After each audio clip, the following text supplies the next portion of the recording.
എന്നാ അവിടെ കാര്യങ്ങൾ കൈവിട്ടുപോയി. ഇവിടെ സീത ഒന്നും ചെയ്തില്ല, വെറുതെ നിന്നപ്പോ ഏതോ ഒരുത്തം വരുന്നു. ഒരു ആർക്കാരും ഫ്ലൈറ്റ് കാണുമ്പോ കാണുന്ന ഒരു ആഗ്രഹം കാണത്തില്ല. സഹിക്കാൻ വയ്യാതെയാണ് ശൂർപ്പണഖ എന്ന് രാവണന്റെ അടുത്ത് പറയുന്നത്. ചേട്ടാ എന്നെ ഇങ്ങനെ ചെയ്തു.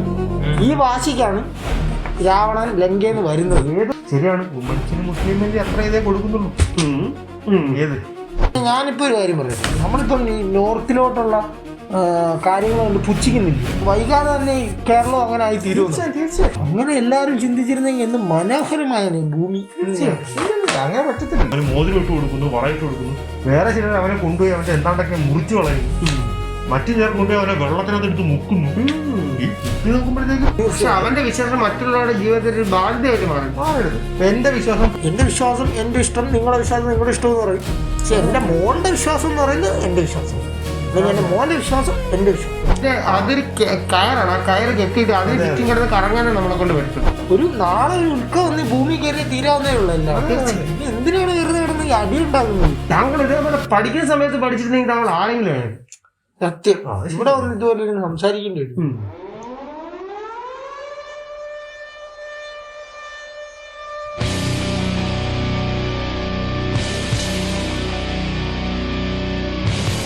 നമ്മൾ വേറെ പ്ലാനിലൊക്കെ പോയി താമസിക്കാൻ പറ്റുമെന്നൊക്കെ പറയത്തില്ലേ?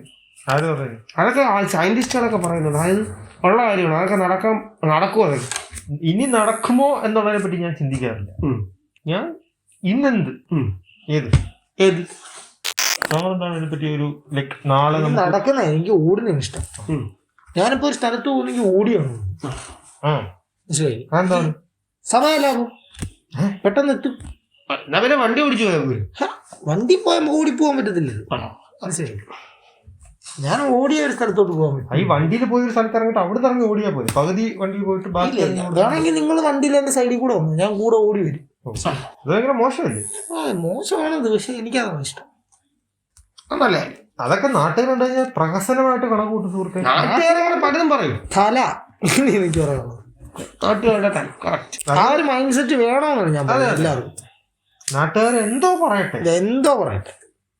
മറ്റേ ഇല്ല കഥയില്ലേ, കഴുതയുടെ പുറത്ത് പോകുന്നത്.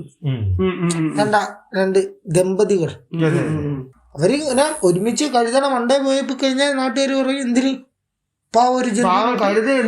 വിഷമിപ്പിക്കുന്നു. അതേസമയം ഭാര്യ ഇറങ്ങി ഭർത്താവ് കയറിയിരുന്ന് പോയി കഴിഞ്ഞപ്പോൾ ഇവന്ത് ദുഷ്ടൻ ഭാര്യയിട്ട് നടത്തിക്കുന്നു. സമയം ഭാര്യ കയറി ഭർത്താവ് നടന്നു പോയാൽ പറയും ഇവനിതെന്ത് പെൺകോന്തനം. മനസ്സിലായി?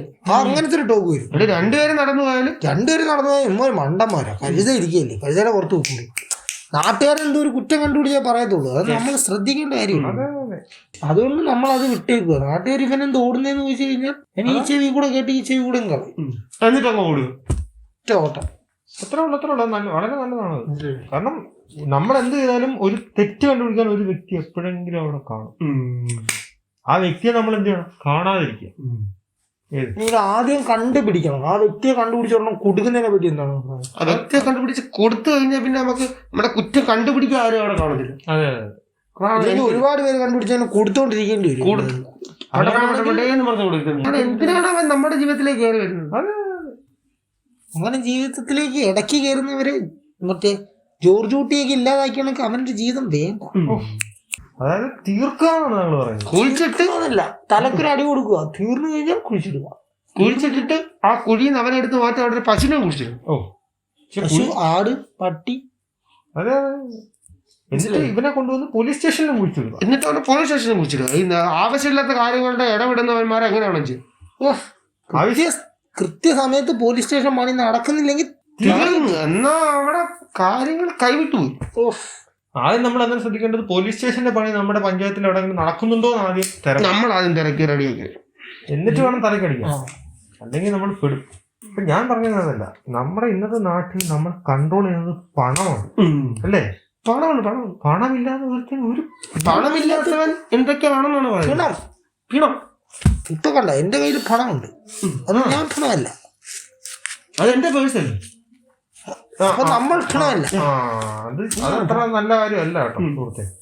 അത് ഞാനിപ്പോ നമ്മുടെ പോലീസ് സ്റ്റേഷനിൽ കുഴിച്ചിരുന്ന കാര്യം പറഞ്ഞപ്പോഴും നമ്മുടെ ദൃശ്യം 3 എന്താകും എന്നാണ് നിങ്ങൾക്ക് തോന്നുന്നത്? ദൃശ്യം 3 ഒരു സിനിമയല്ലേ? സിനിമയാണെന്ന് എനിക്കറിയാം. സിനിമ എന്റെ ഒരു ഉദാഹരണം ഞാൻ പറഞ്ഞു. എന്റെ ഒരു സങ്കല്പികമായ ദൃശ്യം 3 ഒരു സ്പിരിച്വൽ ആയിട്ട്, ഞാനായിരുന്ന ഒരു ഡയറക്ടറെങ്കിൽ സ്പിരിച്വൽ ആയിട്ട് എടുത്തായിരുന്നു. അതായത് വരുണിന്റെ ആത്മാവ് സ്പിരിറ്റ് വെച്ച് കത്തിക്കണം. അല്ലല്ല, ഫസ്റ്റ് സീൻ എന്ന് പറഞ്ഞാൽ ഓജോ ബോർഡ് കളിക്കുന്നതാണ്. ആരൊക്കെയാണ്? വരുണിന്റെ ആത്മാവ് അല്ല, വരുണിന്റെ അമ്മയും അച്ഛനും ഓജോ ബോർഡ് കളിക്കുമ്പോ വരുണിന്റെ ആത്മാവ് എന്ന് പറയുന്നു, അമ്മേ അച്ഛാ എന്നെ അറിഞ്ഞു കൊന്നു കുഴിച്ചിട്ടു, ഇങ്ങനെയാണ് കാര്യങ്ങൾ. അപ്പൊ അവിടെ നിന്ന് മാറ്റി ഇങ്ങോട്ട് കൊണ്ടുപോയി, ഇതെല്ലാ കാര്യങ്ങളും പറഞ്ഞു കൊടുക്കുന്നു. അങ്ങനെ ഇതുവരെ സത്യം അറിഞ്ഞ ഇവർക്ക് എവിഡൻസ് ഇല്ല, മനസ്സിലായി? സത്യം ഇവർക്കറിയാം, അപ്പൊ ഇവർക്ക് എവിഡൻസ് ഇല്ല. അങ്ങനെ ഇവര് തിരിച്ച് മെയിൻ കഥാപാത്രത്തിന്റെ അടുത്ത് എത്തുന്നതും അങ്ങനെ ഒരു ഹൊറർ ത്രില്ലർ ആക്കിയത്. അത് വളരെ നല്ല. പക്ഷെ ഈ വരുണിന്റെ ആത്മാവ് ഓജോ ബോർഡിൽ ഇത് പറയാൻ ഒത്തിരി ബുദ്ധിമുട്ടും എന്നാണ്. കാരണം അക്ഷരങ്ങളിലേക്ക് ഇങ്ങനെ പോയില്ലേ ഇത് പറയേണ്ടത്. ഈ വരുണിനാണെങ്കിൽ അക്ഷരങ്ങളൊക്കെ നന്നായിട്ട് അറിയാം. അവൻ ഈ പഠിക്കാനുള്ള വ്യാജേന മറ്റു പല കുസൃതികളാണ് അവൻ ചെയ്തിരുന്നത് സംസാരമുണ്ട്. പഠിക്കാൻ വിട്ട സമയത്ത് പെണ്ണുങ്ങളുടെ ബാത്റൂമിൽ ക്യാമറ വെച്ച് നടന്നവന് വീഡിയോ കോൾ വഴി എങ്ങനെയാണ് അവരായിട്ട് സംസാരിച്ചിരുന്നെങ്കിൽ അവന് ക്യാമറയുടെ ആംഗിളൊക്കെ നല്ല വശമാണ്. അതാവൻ കൃത്യമായിട്ട് പറഞ്ഞു കൊടുക്കും. പഠിക്കാൻ പറ്റുന്ന സമയത്ത് പഠിച്ചിരുന്നെങ്കിൽ അവൻ ഇപ്പൊ ഇങ്ങനെ പറഞ്ഞു കൊടുക്കേണ്ട കാര്യമേ വരത്തില്ല. നേരിട്ടിരുന്ന് പറഞ്ഞു കൊടുക്കായിരുന്നു. അതാണ് പറഞ്ഞത്, പഠിക്കാൻ വിടുന്ന സമയത്ത് പഠിക്കുക, അല്ലാതെ വീഡിയോ ക്യാമറ സെറ്റ് ചെയ്യാൻ പോകരുത്. ഓരോരുത്തരും പഠിക്കാൻ വിടുന്ന സമയത്ത് പഠിക്കുക. ഓജോ ബോർഡിനെ പറ്റി പറയുമ്പോഴാണ് ഈ ഓജോ ബോർഡ് എന്ന വാക്ക് എവിടെ നിന്നാണ് വന്നതെന്ന് ഞങ്ങൾക്കറിയാം. അത് എങ്ങനെയാണ് പ്രൊണൗൺസ് ചെയ്യുന്നത് ഞങ്ങൾക്കറിയാം. അത് പല ഒയ്ജ ബോർഡെന്നൊക്കെ പറയുന്നതായിട്ട് ഞാൻ കേട്ടിട്ടുണ്ട്. പലരും പല രീതിയിലാണ് അതിന് പറയുന്നത്. വീജ ബോർഡെന്ന് വരെ പറയുന്നത് ഭയങ്കര പ്രശ്നം പിടിച്ചൊരു സാധനമാണ്. നമ്മളിപ്പോ ഇങ്ങനെ ഇരുന്നിട്ട് നമുക്കിപ്പോ ഒരു ദിവസം നമ്മൾ ഇങ്ങനെ ഇരുന്നിട്ട് ഇന്നൊരു കാര്യം ചെയ്യാം, നമുക്കൊന്നൊരു പ്രയത്നം ഇങ്ങനെ വിളിച്ചു വരുത്താം എന്നും പറഞ്ഞുകൊണ്ടിരുന്ന ഈ സാധനം വരത്തില്ല. പക്ഷെ അവിടെ വേറെ പ്രശ്നമുണ്ട്. നമ്മളെ 3 പേര് ഇരിക്കുന്നതിന്റെ ഇടയ്ക്ക് ഒരു പ്രേതം ഇല്ലെന്ന് ആർക്കും ഉറപ്പ് പറയാൻ പറ്റും. ഇപ്പൊ ഇവിടെ ഒരാള് നിൽപ്പുണ്ടെങ്കിൽ ഇവിടെ ഈ നമ്മുടെ 2 പേരെ ഇടയ്ക്ക്, അല്ലെങ്കിൽ നമ്മുടെ 3 പേരെ ഇടയ്ക്ക് ഒരാൾ നിൽപ്പുണ്ടെന്ന് നമുക്ക് നിപ്പില്ല നമുക്ക് എങ്ങനെ പറയാൻ പറ്റും? അത് ഓജോ ബോർഡെന്ന് വിളിക്കട്ടെ. പ്രേതം വരാനുള്ള പ്രേതമാണെങ്കിൽ വരത്തില്ല. വെറുതെ ഓജോ ബോർഡ്. അപ്പൊ ഈ കോടി പ്രേതങ്ങൾ ഇങ്ങനെ വെയിറ്റ് ചെയ്യുമോ? ആരെങ്കിലും ഓജോ ബോർഡ് വെച്ചെന്നെ വിളിക്കും, ഓജോ ബോർഡ് വെച്ചെന്നെ വിളിക്കും, അങ്ങനെ വിൽക്കുകയാണോ പ്രേതങ്ങൾ? അങ്ങനെ ഒരു സിനിമയുണ്ട്, ടോക്ക് ടു മീ എന്ന് പറയുന്ന ഒരു ഇംഗ്ലീഷ് പടമുണ്ട്. അതിലിങ്ങനെ ഒരു കൈ, ഒരു പ്ലാസ്റ്റർ വെച്ച് ഒട്ടിച്ച കൈ, അതിന്റെ അകത്തൊരു ഒറിജിനൽ കൈ ഉണ്ടെന്നാണ് പറയുന്നത്. ചുറ്റിനും പ്ലാസ്റ്ററാണ്. ഈ കയ്യിൽ നമ്മളിങ്ങനെ കൈ കൊടുക്കണം. കൈ കൊടുത്തതിന് ശേഷം നമ്മളിങ്ങനെ ടോക്ക് ടു മീ എന്ന് പറയുന്നിടത്ത് നമ്മളെ അടുത്തൊരു പ്രേതം സംസാരിക്കും. നമ്മുടെ ദേഹത്ത് കയറിയിട്ട്, അത് ഏത് പ്രേതവും ആവാം, മനസ്സിലായി? അപ്പൊ അത് മരിച്ച എങ്ങനെ, അങ്ങനത്തെ കാര്യങ്ങളൊക്കെയാണ് അത് സംസാരിക്കും. ഇത് വെറൈറ്റി സിനിമയാണ്, ഞാൻ കണ്ടായിരുന്നു, എനിക്ക് ഇഷ്ടപ്പെട്ടു. എന്റെ ഒരു ചോദ്യം, ഈ മരിച്ച പ്രേതത്തിനെ വിളിച്ചു വരുത്തിട്ട് എങ്ങനെയാണ് മരിച്ചതെന്ന് ചോദിക്കുന്നതിനെ പറ്റിയുള്ള ഒരു ഇതെന്താണ്, അതിന്റെ ഒരു ഇമ്പോർട്ടൻസ് എന്താണ്? അങ്ങനെ പറഞ്ഞു കഴിഞ്ഞാൽ എല്ലാ പ്രേതത്തിനും ഉത്തരം കാണും. ഇല്ല. ഇപ്പം KGF ഫസ്റ്റിലെ വില്ലനാണ് വരുന്നതെങ്കിൽ ഗരുഡ വന്ന് എന്ത് ചെയ്യും? ഗരുഡ വന്നു കഴിഞ്ഞാൽ ഗരുഡ അങ്ങനെ പറയും, ഞാൻ എങ്ങനെയാണ് മരിച്ചത്, അല്ലെങ്കിൽ എന്തിനാണ് മരിച്ചത്. ഗരുഡ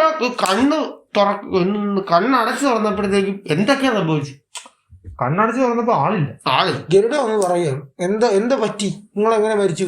ഗരുഡ വന്ന് നമ്മുടെ അടുത്തായിരിക്കും ചോദിക്കുന്നത്, എനിക്ക് എന്താ പറ്റി? ഫസ്റ്റ് എയിലോട്ട് പോയി, വീണ്ടും എയിലോട്ട് പോകും, വീണ്ടും എയിലോട്ട്. നമ്മളിങ്ങനെ ഈ സെയിം ചോദ്യം നമ്മൾ ഗരുഡനോട് ചോദിച്ചു കഴിഞ്ഞാൽ ഗരുഡൻ പറയും എന്റെ ചിറക് വെട്ടിയിട്ട്. അത് ജഡായു. അതിന്റെ പേര് ഗരുഡൻ എന്നല്ലേ? ജഡായു. ഗരുഡൻ വേറെ, ഗരുഡൻ എന്ന് പറഞ്ഞ വേറെ, ഗരുഡൻ വേറെ. ഇപ്പൊ ഗരുഡൻ എന്തായിരുന്നു സാധനം? ഗരുഡൻ പറക്കുന്ന ഒരു പക്ഷി.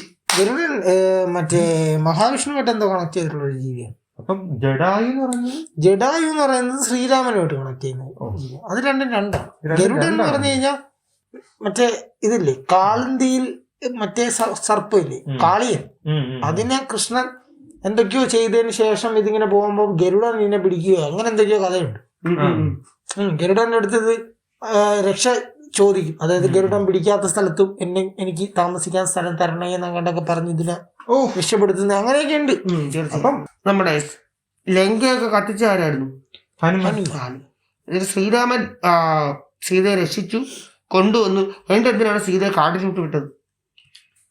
സീതയെ കൊണ്ടുവന്നിട്ടോ? സീതയെ കൊണ്ടുവന്നിട്ട് പിന്നെ കാട്ടി പറഞ്ഞു വിടത്തില്ലേ? അങ്ങനെ എന്താ പരിപാടിയല്ലേ? അതൊക്കെ ഒരു രസമല്ലേ? അതെന്തുകൊണ്ടാണ് രാമന് ഇതില്ല, മറ്റേ ട്രസ്റ്റ് ബ്രേക്കായി സീതയായിട്ടുള്ള അത് സംഭവം ഞാൻ പറഞ്ഞുതരാം. ഈ നാട്ടുകാർ പറയുന്നത് കേൾക്കരുത് എന്ന് പറയുന്നില്ലേ, നമ്മൾ ഇത്രയും നേരം പറഞ്ഞില്ലേ? രാമൻ നാട്ടുകാർ പറയുന്നത് കേട്ടി, അതായത് നാട്ടുകാരിലൊരു സംസാരം വന്നു. അതായത് സീതയുടെ വെർജിനിറ്റിയെ പറ്റി. വെർജിനിറ്റിയെ പറ്റിയും സീത ശരിയല്ല എന്നുള്ളൊരു രീതിയിൽ ഏതോ ഒരാളുടെ, അതായത് ആ നാട്ടിലുള്ള ഒരാളുടെ ഭാര്യ ഒരു ദിവസം കഴിഞ്ഞു വരാൻ, അതായത് ഏതോ സ്ഥലത്ത് പോയി അവിടെ തങ്ങി തിരിച്ചു വന്നപ്പോൾ ഒരു ദിവസം കഴിഞ്ഞു. അയാൾ വീട്ടിൽ കയറ്റുന്നില്ല. അയാൾ പറഞ്ഞ മെയിൻ ഡയലോഗാണ്, നിന്നെ ഇങ്ങനെ ദിവസങ്ങൾ കഴിഞ്ഞിട്ട് വരുന്ന നിന്നെ വീട്ടിൽ കയറ്റാൻ ഞാൻ ശ്രീരാമനല്ലടി എന്നൊക്കെ പറഞ്ഞു. ഇത് കേട്ട് ശ്രീരാമൻ ശരിയാണല്ലോ, എൻ്റെ നാട്ടുകാർ വരെ ഇങ്ങനെ പറയുന്നു. ഇപ്പൊ നാട്ടുകാർക്ക് വേണ്ടി സ്വന്തം ഭാര്യയാണെങ്കിൽ ഇറക്കി വിട്ടേക്കാം, അതും ഇങ്ങനെ ഗർഭിണിയായിരിക്കുന്ന ഭാര്യ. അതാണ് ദൈവത്തിന്റെ ഒരു കഴിവ്. കിട്ടില്ലതായിട്ട് അവിടെ പെർഫോം ചെയ്യുന്നതാണ്. അതെ, അത് ഈ നാട്ടുകാരുടെ വൃത്തികെട്ട ചിന്താഗതി ചോദിക്കണം. ഒരു പെണ്ണും ഒരാണും കൂടെ ഒരുമിച്ച് ചെന്ന് കഴിഞ്ഞാൽ അത് വളരെ മോശമായി മാത്രം ചിത്രീകരിക്കുന്ന നാട്ടുകാരാണ് ഇവർ. അവർക്ക് വേറെ ഒന്നും അതിനെപ്പറ്റി ചിന്തിക്കാനില്ല. ഏത് അവിടെ വിർജിനിറ്റിയെ പറ്റി മാത്രം ചിന്തിക്കുന്ന വൃത്തികെട്ട നാട്ടുകാരെ കേട്ടോണ്ടാണ് ഈ ഒരു രാജ്യം ഭരിക്കുന്ന രാമൻ. രാമനല്ലായിരുന്നു അവിടെ ശരിക്കും എന്താണ് സീതയെ ചേർത്ത് പിടിച്ച് അവർ നാട്ടുകാർക്കെതിരെ എന്തെങ്കിലും ഭർത്താവെന്ന രീതിയിൽ അങ്ങനെയായിരുന്നു ചെയ്യേണ്ടത്. അവിടെ എന്തെല്ലാം നല്ലതാണെന്ന് വേണം. രാവണൻ സീതയ്ക്ക് എന്തൊക്കെ നല്ല കാര്യങ്ങൾ പറഞ്ഞു കൊടുത്തു. രാവണന്റെ സീതയുടെ ട്രൂ ലവ് ആയിരുന്നു വരെ പറയുന്നത്. അതെന്തോ ആയിക്കോട്ടെ, പക്ഷെ രാവണൻ അവിടെ കൊണ്ടുപോയിട്ട് നാട് മൊത്തം ചുറ്റി കാണിച്ച് നല്ലാണ്ട് ഇടിച്ചുകൂടെ? എന്തിനാണ് ഈ മോശം മാത്രം ചിന്തിക്കുന്നത്? അല്ല, ഇത് തെളിയിക്കാൻ വേണ്ടി അഗ്നിശുദ്ധിയോ അങ്ങനെ എന്തൊക്കെയോ ചെയ്യിക്കുന്നുണ്ട്. അതൊക്കെ പാസ്സാവും. എന്നിട്ടും വിശ്വാസമില്ല. അതാണ് ഈ നാട്ടുകാരുടെ പവർ. മനസ്സിലായില്ല? നാട്ടുകാരുടെ സംസാരത്തിന്റെ പവർ അന്നോട്ടേ ഉണ്ട്. അപ്പൊ അന്നോട്ട് ഈ രാമനെ വരെ അത്രയും പിടിച്ചു ഉലച്ചു നാട്ടുകാരുടെ ഈ സംസാരം. അപ്പം എങ്ങനെയാണ് നമ്മൾ ഉലയാതിരിക്കുന്നത്? ഞാൻ എന്റെ നമ്മുടെ ഫോളോവേഴ്സിന്റെ അടുത്ത് അതേ എനിക്ക് പറയാനുള്ളൂ. നാട്ടുകാർ പലതും പറയും. നിങ്ങൾ എന്തിനാണ് ഈ പേജ് ഫോളോ ചെയ്തേക്കുന്നതെന്ന് വരെ നാട്ടുകാർ പറയും. തീർച്ചയായും. പക്ഷെ അത് കേൾക്കരുത്. നാട്ടുകാർ എന്തും പറയട്ടെ, നിങ്ങളുടെ ഇഷ്ടം എന്താണോ അത് ചെയ്യുക. അത് ഞാൻ പറയും. ലൈക്ക് അടിക്കാൻ പോകുന്നത് ലൈക്ക് അടിക്കുക, ലൈക്ക് അടിക്കാൻ കമന്റ് ചെയ്യുക. ചീത്ത വിളിക്കാൻ തോന്നുന്നുണ്ടോ? ചീത്ത വിളിക്കുക. നാളെ എന്ത് പറയും? പറയട്ടെ. നാട്ടുകാർ പറയും, എന്തായാലും അവർ പറയും. നിങ്ങൾ ഇനി എത്ര നല്ലത് ചെയ്താലും അവരെന്തെങ്കിലും കുറ്റം കണ്ടുപിടിക്കും. ഈ നല്ലത് മോശം എന്ന് പറഞ്ഞാൽ നാട്ടുകാരുടെ ചിന്താഗതി അനുസരിച്ചിരിക്കും. അതാണ് ഈ പ്രശ്നം. നാട്ടുകാരുടെ എന്ന് മാത്രമല്ല, നല്ലത് മോശം എന്ന് പറയുന്ന രണ്ടുപേരെ അനുസരിച്ച് മാറിക്കൊണ്ടേയിരിക്കും. ഇയാളുടെ നല്ലത് ഇയാളുടെ മോശം, ഇയാളുടെ നല്ലത് എന്റെ മോശം, എന്റെ നല്ലത് ഇയാളുടെ മോശം. കറങ്ങി വരും. നിങ്ങളുടെ നല്ലത് എന്താണോ അത് ചെയ്യുക. അതെ, അത് ഞാനീ പറഞ്ഞു. ഈ രാവണൻ ചെയ്ത ഒരു നല്ല കാര്യം നല്ല സംഭവം ഉടായ്പാണ്. എന്നാ പോലും രാവണൻ ശരിയെന്നല്ല പറയുന്നത്. ഇവിടുത്തെ മെയിൻ സബ്ജക്ട് എന്ന് പറയുന്നത് സീതയാണ്. രാവണൻ എന്തോ ചെയ്തോട്ടെ, സീത പക്ഷെ പാവല്ലേ, ഈ സീത എന്തിന് ഇറക്കി വിട്ടു എന്നാണ് നമ്മുടെ ചോദ്യം. പുള്ളി ഒരുത്തന്റെ ഭാര്യ അടിച്ചോണ്ട് പോകുന്നത് മോശം, തീർച്ചയായിട്ടും അത് ഭയങ്കര മോശം. പക്ഷെ പുള്ളി അടിച്ചോണ്ട് പോകുന്നത് പുള്ളിയുടെ പേഴ്സണൽ കാര്യങ്ങൾ നേടിയെടുക്കാൻ വേണ്ടിയാണ്. പുള്ളിയുടെ ഭാഗത്ത് ചിന്തിക്കുമ്പോൾ ശരിയാണ്. പക്ഷെ ഓപ്പോസിറ്റ് നോക്കുന്നത് തെറ്റുമാണ്. അപ്പൊ അതിനകത്ത് നമുക്ക് ശരി തെറ്റ് പറയാൻ പറ്റത്തില്ല. ഇവിടെ സീത ഒന്നും ചെയ്തില്ല. വെറുതെ ഇന്നപ്പോ ഏതോ ഒരുത്തം വരുന്നു, ഒരു വിമാനമായിട്ടില്ല പുള്ളി വരുന്നത്. അന്ന് വരെ വിമാനം കണ്ടിട്ടില്ല. സീത വിമാനം കാണുമ്പോ ആർക്കായാലും ഫ്ലൈറ്റ് കാണുമ്പോ കാണുന്ന ഒരു ആഗ്രഹം കാണത്തില്ല സുഹൃത്ത്. ഇപ്പൊ ഞാനായാലും ഒരു ഫ്ലൈറ്റ് പക്ഷെ അങ്ങനെ കേറിയില്ല സീത ലക്ഷ്മണ രേഖയൊക്കെ വെച്ച് വളരെ സുരക്ഷിതമായിട്ട് നിർത്തിയിരുന്ന സീതനെ എടുത്തു വന്നിട്ട് അതാണ് ഭിക്ഷക്കാരന്റെ രൂപത്തിൽ വന്നിട്ട് കുറച്ച് ഭിക്ഷ തരൂ എന്ന് പറഞ്ഞ് കൈ നീട്ടി കൈ കൊടുത്ത സമയത്ത് വലിച്ചെടുത്തോണ്ട് പോയത്. അങ്ങനെ എന്തൊക്കെയാണ് അത് വളരെ ത്രാഗ്യതാണ് സീത. അത് മറ്റവനുണ്ട് അവിടെ കൂടെ സമയത്ത് ലക്ഷ്മണന്റെ അടുത്ത് പറഞ്ഞ് സീത ഇതിനപ്പുറത്തോട്ട് വിടരുത് അങ്ങോട്ട്. ലക്ഷ്മണ രേഖ വരച്ചിട്ടാണ് പുറത്തോട്ട് പോയത്. അത് സീത പറഞ്ഞു എന്താ ലക്ഷ്മണൻ തിരക്കി പോയതാണ്. അങ്ങനെയൊക്കെ ഉണ്ട് അവിടെ. ലക്ഷ്മണൻ മറ്റേ രേഖ ലക്ഷ്മണ ഭാവമാണ്. ഞാൻ ലക്ഷ്മണൻ ഞാൻ ലക്ഷ്മണനെതിരാണ്. കാരണം ലക്ഷ്മണൻ രേഖ വരച്ചതും എല്ലാം വിട്. ലക്ഷ്മണനാണ് കംസന്റെ അനിയത്തി, അതായത് കംസനല്ലല്ലോ രാവണന്റെ അനിയത്തി ശൂർപ്പണകയുടെ മൂക്കും മറ്റു ചില അവയവങ്ങളും വെട്ടുന്നത്. അതെന്തിന്? വശീകരിക്കാൻ ശ്രമിച്ചു. ആദ്യം രാവണന്റെ അടുത്ത് ചെല്ലുന്നു, രാവണൻ റിജക്ട് ചെയ്യുന്നു. ലക്ഷ്മണന്റെ അടുത്ത് ചെല്ലുന്നു, ലക്ഷ്മണൻ റിജക്ട് ചെയ്യുക മാത്രമല്ല വെറുതെ എന്നൊരു പെണ്ണിനെ കയറി ആക്രമിച്ചു, മൂക്കും ഇങ്ങനെ വെട്ടി. ഇത് സഹിക്കാൻ വയ്യാതെയാണ് ശൂർപ്പണക എന്ന് രാവണന്റെ അടുത്ത് പറയുന്നത്. ചേട്ടാ എന്നെ ഇങ്ങനെ ചെയ്തു. ഈ വാശിക്കാണ് രാവണൻ ലങ്കയിൽ നിന്ന് വരുന്നത്. ഏതൊരു ഉണ്ടാകുന്ന ഒരു വികാരം അതിന്റെ പുറത്ത് വരുന്നതാണ്. അപ്പോഴാണ് സീതയെ കാണുന്നത്. എങ്കിൽ പ്ലാൻ മാറ്റാന്ന് പറഞ്ഞുകൊണ്ടാണ് രാവണൻ ഇങ്ങനെ. അപ്പൊ ഇങ്ങനെ നോക്കിക്കഴിഞ്ഞാൽ ലക്ഷ്മണനാണ് ഇതിന്റെ തുടക്കം. അതുകൊണ്ട് I don't stand for Laxman, never. Lakshmanan ഇഷ്ടമാണ്. ഈ ലക്ഷ്മണ രേഖ എന്ന് പറയുന്ന ഒരു ഉടായ്പ പരിപാടിയാണ്. ലക്ഷ്മണ രേഖയൊക്കെ വരച്ചു വെച്ചിട്ട് എടുത്തോണ്ട് പോയില്ലേ വെറുതെ. അതിന്റെ വെളിയിൽ ഇറക്കിയിട്ട് എടുത്തോണ്ട് പോയി. മനസ്സിലായില്ലേ? പിന്നെ ഇത്തിരി വലുതായിട്ട് വരച്ചു വിടരുത്. അതാണ് ഇത് വീട്ടിന്റെ വാതിൽ കൊണ്ട് വരച്ച. ഒരു കിലോമീറ്റർ ദൂരെ വരച്ചിരുന്നെങ്കിൽ എന്റെ അകത്തെ രാവണ വരൂലായിരുന്നല്ലോ. അത് കറക്റ്റ് പോയിട്ടാണല്ലേ. ചുറ്റും സീതി നിർത്തി ചുറ്റും വരയ്ക്കാതെ കുറച്ചൊരു നല്ലൊരു റേഡിയസ് വരച്ചിരുന്നെങ്കിൽ എന്തായാലും രാവണ എന്തായാലും ചെയ്യാൻ പറ്റും. അല്ലെങ്കിൽ ഈ രേഖ എങ്ങനെ വരയ്ക്കണം? ഇപ്പൊ സീതക്ക് ചുറ്റും വരച്ചു കഴിഞ്ഞാൽ സീത നടക്കുന്നതിന്റെ കൂടെ രേഖ ഇങ്ങനെ പോണമായിരുന്നു. മനസ്സിലായില്ലേ? അത് നല്ലൊരു ആശയം അല്ലേ? അതില്ല, പുള്ളി ഒരു വരയൊക്കെ വരച്ചു. പവറൊന്നും ഇല്ലടേ. ഞാൻ പറയണം, അങ്ങനെ ഇപ്പൊ ഇത്രയും ലക്ഷ്മണരേഖ വരയ്ക്കാൻ പറ്റുന്ന ഒരാൾക്ക് അങ്ങനത്തെ ഒരു ടെക്നോളജി ആക്കാലോ. പറയുന്ന ലക്ഷ്മണനെയൊക്കെ കിടത്തും യുദ്ധത്തിന്റെ ഇടയിൽ. അത് പിന്നെ ശരിയാക്കാനാണ് മറ്റേ ഹനുമാൻ പോയി മറ്റേ മലയൊക്കെ പോയി കൊണ്ടുവരുന്നത്, മരുത്വാമലയെ കൊണ്ടുവരുന്നത്. എന്തുകൊണ്ടാണ്? ലക്ഷ്മണനെ കിടന്നു പോകും. അടിയുടെ ഇടയിൽ നല്ല രീതിയാണ്. അവരെ സൈഡ് ഭയങ്കര സ്ട്രോങ് ആയിരുന്നു. അവിടെ ലക്ഷ്മണരേഖ വരയ്ക്കാനും സമയം കിട്ടത്തില്ല, അവർ അടിച്ചിടും, അടിക്കും, നല്ല അടിയടി. അല്ല, ഈ പുള്ളിക്കാരൻ പോയി മലമൊക്കെ കൊണ്ടിരുന്നത് എന്തിനായിരുന്നു? ആര് രക്ഷിക്കാനായിരുന്നു? ലക്ഷ്മണൻ അടികൊണ്ട് വീഴത്തില്ലേ? ലക്ഷ്മണൻ നല്ലോണം കിട്ടും എന്റെ ഇടയിൽ. എന്നിട്ട് ഏതോ ഒരു മരുന്ന്, ഏതോ ഒരു ചെടി അതിൽ നിന്ന് പിച്ചിക്കൊണ്ട് വരാൻ പറയാം, മലയുണ്ടെന്ന് പറയും. അവിടെ ചെല്ലുമ്പോഴത്തേക്ക് ഹനുമാന്റെ റിലേ പോയി ഹനുമാൻ മറന്നുപോകും ഏത് ചെടിയാണെന്നുള്ളത്. മൊത്തം മലയോടെ എടുത്തോണ്ട് മനസ്സിലായി. ഇനി ഇഷ്ടമുള്ള ചെടി കയറി പറിച്ചോളാം. ഏത് മൈൻഡ്? അതെന്ത് തരം മൈൻഡ്? വിശ്വസ്തമായിട്ട് ഒരുത്തനെ പറഞ്ഞു വിടുകയാണ്, ഇവൻ കൊണ്ടുവരും എന്ന് പറഞ്ഞു. പക്ഷെ അറിയാത്ത ആളെ എന്ത് ചെയ്യാൻ പറ്റും? അയാൾക്ക് ആ ചെടി എന്താണെന്ന് കൃത്യമായിട്ട് അറിയത്തില്ല. അയാളടുത്ത് പറയുന്നില്ല ഏതാണ് ചെടി എന്നുള്ളത്. ആ ചെടി ഏതായാലും മുമ്പ് കണ്ടില്ല. നിങ്ങൾ ഇതിന് മുമ്പ് കണ്ടിട്ടില്ലാത്ത ചെടി പോയി വാങ്ങിച്ചോണ്ടിരാൻ പറഞ്ഞാൽ നിങ്ങൾ എവിടെ പോയി മേടിക്കും? അത് ശരിയാണ് കേട്ടോ. അവിടെ ആരെങ്കിലും ഉണ്ട് ഇതാണിപ്പോ ആ മൃതസഞ്ജീവനി എന്ന് പറയുന്ന ചെടി എന്ന് പറഞ്ഞിരുന്നെങ്കിൽ അത് മാത്രം എടുത്തോളൂ. അവിടെ ആരും ഇല്ല. അവിടെ അങ്ങനെ അറിയാവുന്നവരുണ്ട്, പക്ഷെ അവർക്ക് ഇത്രയും കഴിവില്ല.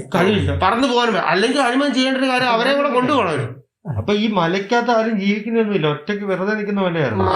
അതുകൊണ്ടാണല്ലോ മല മൊത്തമായിട്ട് എടുത്തോണ്ട് പക്ഷി മൃഗാദികളൊക്കെ കാണും. അതൊക്കെ അങ്ങനെയാണ് ഈ മറ്റില്ല അത് നടന്നതല്ലേ. അതായത് ഇപ്പം വേറൊരു സ്ഥലത്ത് നടക്കുന്ന മൃഗങ്ങൾ ഇവിടെ ഒന്ന് ക്രോസ് ഹൈബർനേഷൻ അങ്ങനെയൊന്നും പറഞ്ഞു കൊടുക്കല്ലേ. അവന്മാരെല്ലാം അതും പൊക്കിയെടുത്തോണ്ട് വരും. ഹനുമാൻ മുസ്ലിം ആണെന്ന് പറയുന്നതിനെ പറ്റി താങ്കളുടെ ഇതാണ്? അതെങ്ങനെയാണ് പറയുന്നത്? അത് ഇപ്പൊ കുറച്ച് ടീംസ് അങ്ങനെ പറയുന്നുണ്ട്. ഞാനൊരു ഇത് കണ്ടായിരുന്നു. അതായത് സുലൈമാൻ, സൽമാൻ എന്ന് പറയുന്നുണ്ട് ഹനുമാൻ മുസ്ലിമാണ് ഇങ്ങനെ പറയുന്നുണ്ട്. അങ്ങനെയാണെങ്കിൽ സ്പൈഡർമാൻ, അയൺമാൻ, ബാറ്റ്മാൻ എല്ലാവരും മുസ്ലിമാണ്.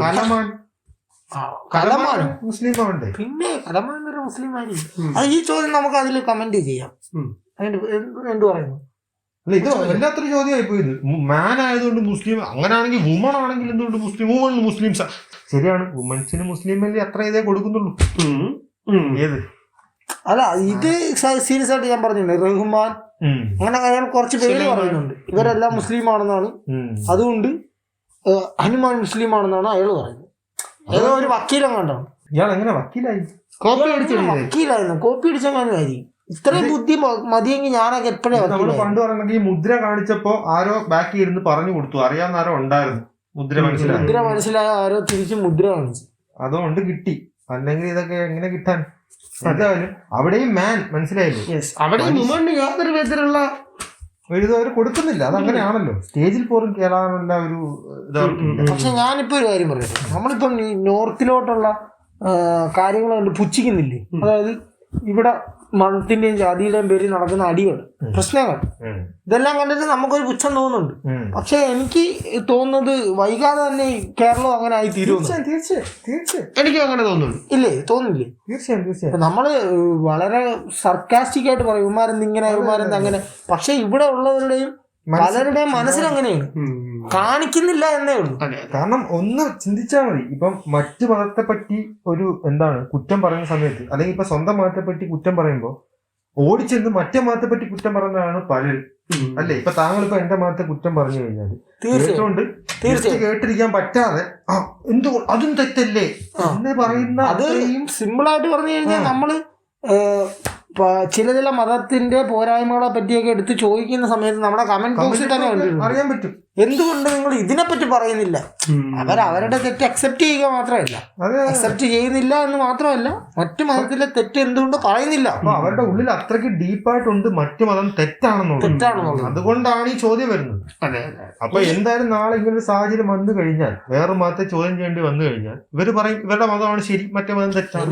എന്റെ ഒരു മൈൻഡ് സെറ്റ് എന്ന് പറഞ്ഞാൽ ഇവർക്ക് അറിയാം മറ്റു മതം തെറ്റാണെന്നുള്ളത്. അതുപോലെ സ്വന്തം മതം തെറ്റാണെന്ന് അക്സെപ്റ്റ് ചെയ്തിട്ടൊന്നും ഉണ്ടായിരുന്നു. മനസ്സിലായില്ലല്ലോ. റാഷണലായിട്ട് ചിന്തിക്കുന്ന ഒരാളെ സംബന്ധിച്ച് അയാൾക്ക് റാഷണലായിട്ട് ചിന്തിക്കുകയാണെങ്കിൽ അവന് മതം എന്ന് പറയുന്ന സാധനത്തെ പറ്റി ഒരിതും കാണത്തില്ല. അങ്ങനെ എല്ലാവരും ചിന്തിച്ചിരുന്നെങ്കിൽ എന്ത് മനോഹരമായ ഭൂമി. അങ്ങനെ പറ്റത്തില്ലല്ലോ. അങ്ങനെ പറ്റാനാണല്ലോ നമ്മളെ പഠിപ്പിച്ചേക്കുന്നത്. നമ്മൾ ജനിക്കുമ്പോഴേ ഒരു കൊച്ചിനെ പൊക്കിയെടുത്ത് ഒരു അമ്പലത്തിൽ കൊണ്ടുപോയി, മനസ്സിലായില്ലേ? അവൻ നോക്കുമ്പം കുറെ ആൾക്കാർ ചുറ്റും നിന്ന് എന്തൊക്കെയോ കാണിച്ചു കൂട്ടുന്നു. കൊച്ചിനാകണ്ടേ എന്ത് തേങ്ങയാണ് ഈ കാണിക്കുന്നത്. പേരിടുന്നു, അവന്റെ അണ്ണാച്ചേ ഇവിടെ ചരട് കെട്ടി കൊടുക്കുന്നു, അവന് മോതിരം ഇട്ട് കൊടുക്കുന്നു, വളയിട്ട് കൊടുക്കുന്നു. വേറെ ചിലർ അവനെ കൊണ്ടുപോയി അവന്റെ എന്താണ്ടൊക്കെ മുറിച്ചു കളയുന്നു. മറ്റു ചിലർ കൊണ്ടുപോയി അവനെ വെള്ളത്തിനകത്ത് എടുത്ത് മുക്കുന്നു. ഈ കുട്ടി നോക്കുമ്പോഴത്തേക്കും ഇത് എന്തിലൂടെയാണ് ഞാൻ ജനിച്ചങ്ങോട്ട് ഭൂമിയിൽ വന്നു, ആഹാ എന്ത് മനോഹരമായ ജീവിതം എന്ന് പറയുമ്പോൾ കുട്ടി കടന്നു പോകുന്ന ട്രോമറ്റൈസിങ് സാധനങ്ങളാണ് ഇതല്ല. തീർച്ചയായിട്ടും അപ്പൊ തന്നെ കുട്ടിയുടെ ഉള്ളിൽ കയറും, ഇതാണ് എന്റെ മതം. ഏത് ഇറങ്ങി വരിക എന്ന് പറയുന്നത് ഭയങ്കര ചടങ്ങാണ്. അതെ. ഇപ്പൊ ഇവന് ഒരു ഓപ്ഷനും ഇല്ല അവിടെ. ഇവൻ ട്രാപ്ഡായി. അങ്ങനെ വളർന്നു വന്ന ഒരു വ്യക്തിക്ക് ഒരിക്കലും നാളെ മാറ്റി ചിന്തിക്കാൻ ഇത് കാണും, കറേജ് കാണും. കറേജ് നമ്മളെ പോലെ ഈ സൊസൈറ്റിയിൽ നിന്ന് മാറി ചിന്തിക്കാനുള്ള ഒരു കറേജ് അത് വരട്ടെ നാട്ടുകാർക്ക്. കുറച്ചു പേർക്കെങ്കിലും അങ്ങനെ തോന്നുന്നുണ്ടായിരിക്കും. അവരെങ്കിലും മാറാതെ നിൽക്കുന്നത് ബാക്കിയുള്ളവർ എന്ത് ചിന്തിക്കും എന്ന് വിചാരിച്ചിട്ടാണ്. ദയവ് ചെയ്ത് അങ്ങനെ ചിന്തിക്കാതിരിക്കുക. ബാക്കിയുള്ളവർ എന്തിനാ പറയട്ടെ, എന്തെങ്കിലും പറയട്ടെ, നമ്മൾ മാറുക. നമ്മുടെ ജീവിതമാണ്, ഇഷ്ടമുള്ള പോലെ നമ്മൾ ജീവിക്കാൻ പഠിക്കുക. വേറൊരാളെ മെക്കിട്ട്. അതെ അതെ, മറ്റുള്ളവൻ അത് വിശ്വസിച്ചോട്ടെ, നമുക്ക് എന്താണ് അവന്റെ വിശ്വാസം അവന്റെ വിശ്വാസം. പക്ഷെ അവന്റെ വിശ്വാസം മറ്റുള്ളവരുടെ ജീവിതത്തിൽ ഒരു ബാധ്യതയായിട്ട് മാറരുത്. എന്റെ വിശ്വാസം താങ്കളിൽ ഞാൻ അടിച്ചേൽപ്പിക്കാനും പാടില്ല, താങ്കളുടെ വിശ്വാസം ഞാൻ കുറ്റം പറയാനും പാടില്ല, അല്ലേ? വളരെ പേഴ്സണൽ ആയിരിക്കണം വിശ്വാസം. ഇവിടെ എല്ലാ വിശ്വാസികളും പറയുന്ന ഒരു കാര്യം അതാണ്, നമ്മുടെ വിശ്വാസം നമ്മുടെ ഇഷ്ടമാണ്. ശരിയാണ്, എല്ലാവർക്കും ഓരോ വിശ്വാസങ്ങളുണ്ട്, ഓരോ ഇഷ്ടങ്ങളുണ്ട്. പക്ഷേ ഈ വിശ്വാസം അവരിൽ തന്നെ നിൽക്കണം. ഈവൻ അവരുടെ മക്കളായാലും അച്ഛനായാലും അമ്മയാണെങ്കിൽ പോലും, മനസ്സിലായില്ലേ? ഇപ്പൊ നമ്മുടെ മക്കളെ സംബന്ധിച്ച് ഇപ്പൊ നമ്മൾ പറയും എന്റെ വിശ്വാസം എന്റെ വിശ്വാസം, താങ്കൾ വിശ്വസിക്കണ്ട എന്ന് ഞാൻ പറയും. പക്ഷെ അതേസമയം എന്റെ വിശ്വാസം എന്റെ മോളല്ലേ എന്ന് പറഞ്ഞിട്ടും കാര്യമില്ല. എന്റെ മോളാണെങ്കിലും ആ കുട്ടിയുടെ ഇൻഡിവിജ്വലാണ്. ഒരു വിശ്വാസം കൊടുക്കാനുള്ള ഒരു ഇത് കാണിക്കണം, മൈൻഡ് സെറ്റ് കാണിക്കണം. അതായത് ആ കുട്ടിയെ നിർബന്ധിക്കരുത്. അതാണ് മെയിൻ സാധനം. അപ്പൊ അതുകൊണ്ട് തന്നെയാണ് ഈ കല്യാണങ്ങളുടെ കാര്യം വരാൻ ഈ പ്രശ്നം വരുന്നത്, മനസ്സിലായില്ലേ? എന്റെ വിശ്വാസം എന്റെ ഇഷ്ടം, നിങ്ങളുടെ വിശ്വാസം നിങ്ങളുടെ ഇഷ്ടം എന്ന് പറയും. പക്ഷെ എന്റെ മോളുടെ വിശ്വാസം എന്ന് പറയുന്നത് എന്റെ വിശ്വാസം, അല്ലെങ്കിൽ എന്റെ മോന്റെ വിശ്വാസം എന്റെ വിശ്വാസം, അല്ലെങ്കിൽ മോളുടെ വിശ്വാസം എന്റെ വിശ്വാസം തന്നെ ആയിരിക്കണം. ആ ഒരു സാധനം ഉണ്ടല്ലോ, ആ ഒരു പരിപാടിയാണ് മിക്ക പ്രശ്നം ഉണ്ടാക്കുന്നത്. ആ ഒരു ഇതിലോട്ട് കൊണ്ടുപോവാതിരിക്കുക, എല്ലാം സ്മൂത്ത് ആയിട്ട് വിടുക. ലൈഫ് എത്ര സിമ്പിൾ ആയിട്ട് നമുക്ക് ജീവിക്കാൻ പറ്റും, അല്ലേ? ഈ മതം എന്ന് പറയുന്ന സാധനം ലൈഫ് ഭയങ്കര കോംപ്ലിക്കേറ്റഡ് ആക്കുമെന്ന് എനിക്ക് കളയണമെന്നാണ് എന്റെ ഒരു അഭിപ്രായം. എന്തൊരു സിമ്പിൾ സുഹൃത്തെ, നമ്മളെല്ലാം ഭൂമിയിൽ വന്നേക്കുന്നത് ജസ്റ്റ് ജീവിക്കാൻ വേണ്ടി മാത്രമാണ്. നാളെ എന്ത് സംഭവിക്കുമെന്നോ ഇന്നൊന്നും സംഭവിക്കുന്നോ ഒരു നമുക്ക് അറിഞ്ഞുകൂടാ. അതുകൊണ്ട് നമ്മൾ എന്ത് ചെയ്യുക, ജീവിക്കുക, സിമ്പിൾ ആയിട്ട് ജീവിക്കുക, സന്തോഷം ജീവിക്കുക. എന്തൊക്കെ കോംപ്ലിക്കേഷൻസ് ആണ് ഈ ലൈഫ് ഉണ്ടാക്കുന്നത്, ഈ മതം ഉണ്ടാക്കുന്നത്. അതെ അതെ, നമ്മുടെ ചിന്താഗതികളാണ് ഈ കോംപ്ലിക്കേഷൻസ് എല്ലാം ഉണ്ടാക്കുന്നത്. നമുക്ക് ഏറ്റവും ഇമ്പോർട്ടന്റ് ആയിട്ടുള്ള ഏറ്റവും പവർഫുൾ ആയിട്ടുള്ള സാധനമാണ് നമ്മുടെ മൈൻഡ്. അത് വെച്ചിട്ടാണ് നമ്മൾ ഏറ്റവും കൂടുതൽ പ്രശ്നങ്ങളും ഉണ്ടാകുന്നത്. ഒന്ന് ആലോചിച്ച് നോക്കണം.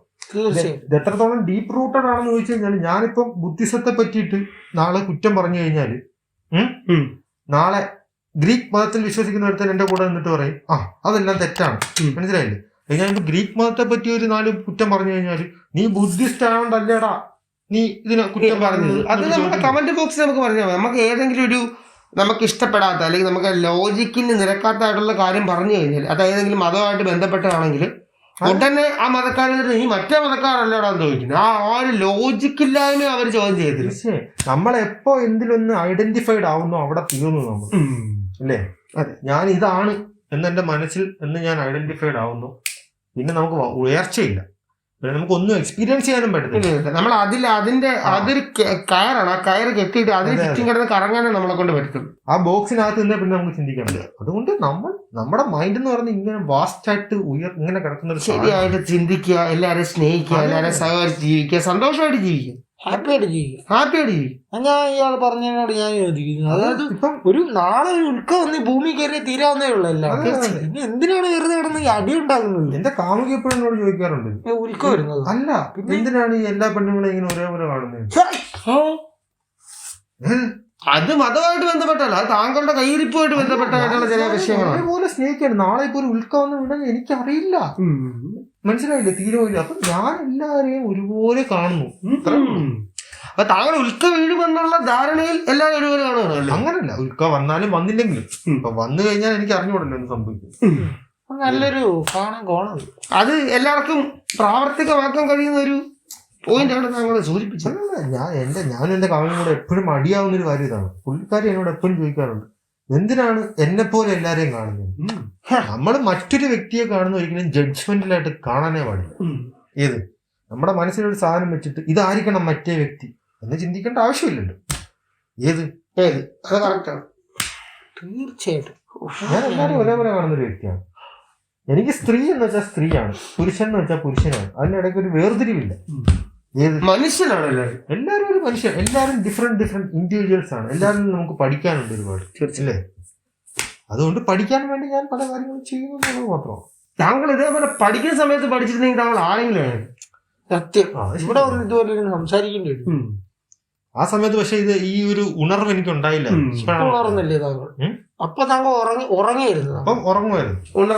ഇപ്പോഴാണ് ഉണർന്നത്. ഇപ്പൊ ഉണർന്നു. പരീക്ഷ കാണിപ്പോയിരുന്നു ഉറങ്ങിയിട്ട് ഇവിടെ വന്നിരുന്നു ഉണരുന്നു. പണ്ടൊക്കെ ക്ലാസ്സിലൊക്കെ എന്ന് വെച്ച് കഴിഞ്ഞാൽ സുഹൃത്തെ ഉറങ്ങാതിരിക്കാൻ ഞാൻ ഒരുപാട് ശ്രമിച്ചിട്ടുണ്ടുള്ള കാര്യം ഞാൻ പറയാം. താമസിക്കണം രാവിലെ ഒരു വ്യക്തി ഏറ്റവും കൂടുതൽ എനർജറ്റിക് ആയിട്ടിരിക്കുന്ന സമയമാണ് രാവിലെ.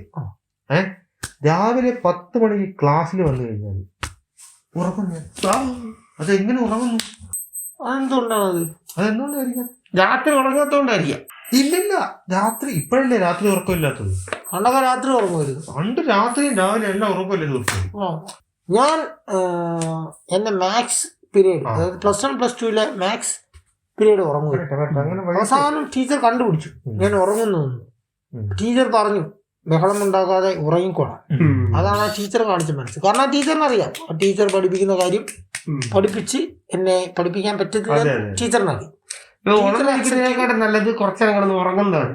അവരുടെ നല്ല മനസ്സ്. ഞാനപ്പോ അത് അക്സെപ്റ്റ് ചെയ്തു. ഞാൻ ടീച്ചറിന്റെ പെർമിഷനോടെ ക്ലാസ്സിൽ കിടന്ന ഒരു ഉറങ്ങിയ വ്യക്തിയാണ്. പക്ഷെ എന്റെ ടീച്ചറിന് അങ്ങനല്ല. എന്റെ ടീച്ചറിനെന്ന് വെച്ച് കഴിഞ്ഞാൽ ഉറങ്ങാൻ പറ്റത്തില്ല, എല്ലാവർക്കും മനസ്സിലാവുന്നുള്ളൊരു മിഥ്യാധാരണ. മനസ്സിലായി? അത് മാത്സ്. അപ്പൊ എന്റെ ക്ലാസ്സിൽ കിടന്ന് ഉറങ്ങുന്നു എന്ന് പറയുന്നത് പുള്ളിക്കാരിക്ക് എന്തോ ഒരു വലിയ തെറ്റ് പോലെയാണ്. എനിക്ക് വേറെ ഓപ്ഷൻ ഇല്ല ഉറങ്ങാതെ. ഏത് ഈ ഉറക്കം എങ്ങനെ നടക്കട്ടെ? ഞാൻ ഉറങ്ങാതിരുന്നൊരു ക്ലാസ് കേട്ടിട്ട് ഞാൻ ഉറങ്ങിയെന്ന് ഞാൻ അറിയുന്നത് കണ്ണു തുറക്കുമ്പോഴാണ്. മനസ്സിലായില്ലേ? ഞാനിങ്ങനെ കേട്ടോണ്ടിരിക്കും, എന്നിട്ട് കണ്ണു തുറക്കുമ്പോഴാണ് അറിയുന്നത് ഞാൻ ഒരു 5 മിനിറ്റ് ഉറങ്ങിപ്പോയി. ആ അവസ്ഥയിൽ ആ സമയത്താണ് ആ ടീച്ചർ എന്നെ കണ്ടത്. നീ അവിടെ കിടന്ന് ഉറങ്ങിക്കോളാം. ഞാൻ കിടന്ന് ഉറങ്ങി. എനിക്ക് പണ്ട് വേറൊരു പ്രശ്നം ഉണ്ടായിരുന്നു സുഹൃത്തെ. ഞാൻ എന്റെ +2 പഠിക്കുന്ന സമയത്ത് സ്കൂളിന്റെ പരിസരം കാണുമ്പോൾ എനിക്ക് ബാത്റൂമിൽ പോകാൻ തോന്നും.